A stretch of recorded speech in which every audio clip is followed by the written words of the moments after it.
With the batsmen, have you got any clarity around who's going to perhaps sit at those 2, 3 and 4 spots? Yeah, look, we have. We're pretty sure of the direction and the way we want to go. And again, I said, we've played some good Test cricket over the last year, so I can't see too many changes. But we had a preliminary discussion yesterday, and the final discussion we'll have I think it's on about the 30th of this month, and then we'll obviously have a firm decision then. And what about the wicketkeepers yesterday? There was a bit of talk, Haddin, Wade, Haddin. Do you have a preference?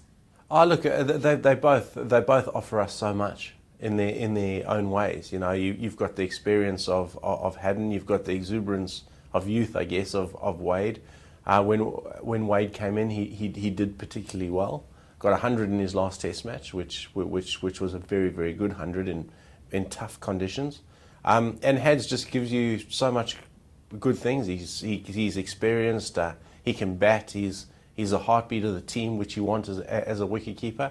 So again, preliminary discussions we had yesterday, and that final decision we'll make at the end of the month. And they've both got two very different lead-ups to the international series as well.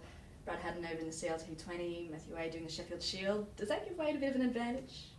Oh, look, I don't think it gives anybody an advantage, because we've seen Haddin play some very good long form cricket and get 100 when we were at the World T20.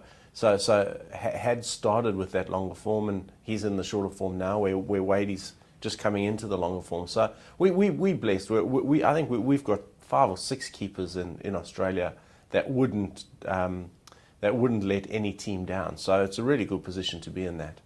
What about Shane Watson? They've just called him back from the Champions League. What's his role going to be in the team?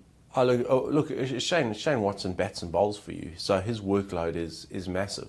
I think we saw when Shane missed a couple of one-day games in Pakistan, or in the UAE against Pakistan, that he was fresh, he was hungry, he came into the World T20 side and performed with massive energy. So that's what we want from Shane, and it's just our trick just to manage him properly, because when Shane Watson's fit and firing, he wins cricket games for Australia, and that is what we're after. So we've got to manage him properly to make sure that he's ready to go for us at any given time.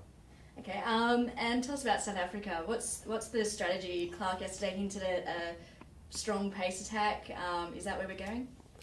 Look, conditions will determine that. We certainly wouldn't go into Adelaide with a strong pace attack. We would need some spin there, and conditions at the Gabba and at the Wacker will determine the way we go with our team.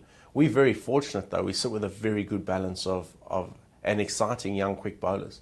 I think pace is obviously our strength, and we've got strength and depth as well, and that's a good position to be in. So yeah, really looking forward to that South African series, and hopefully we can blitz them up front with our quick bowlers.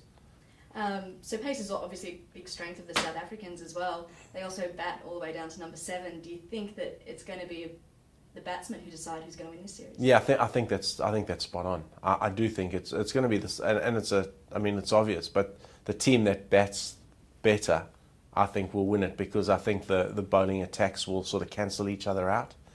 So yeah, our batters are in for a tough ride.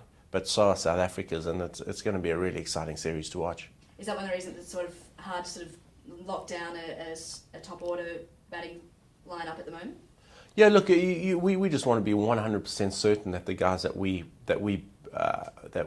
sort of favour and the guys that we pick in are ready and up for the challenge that is going to be South Africa, which is probably the most daunting prospect right now in world cricket. So our guys need to be challenged. They need to be ready for that. And look, I'm pretty sure with all our warm-ups and with all our preparation leading into that first test, that the batters will be in a really good position come that November the 9th first ball at the Gabba.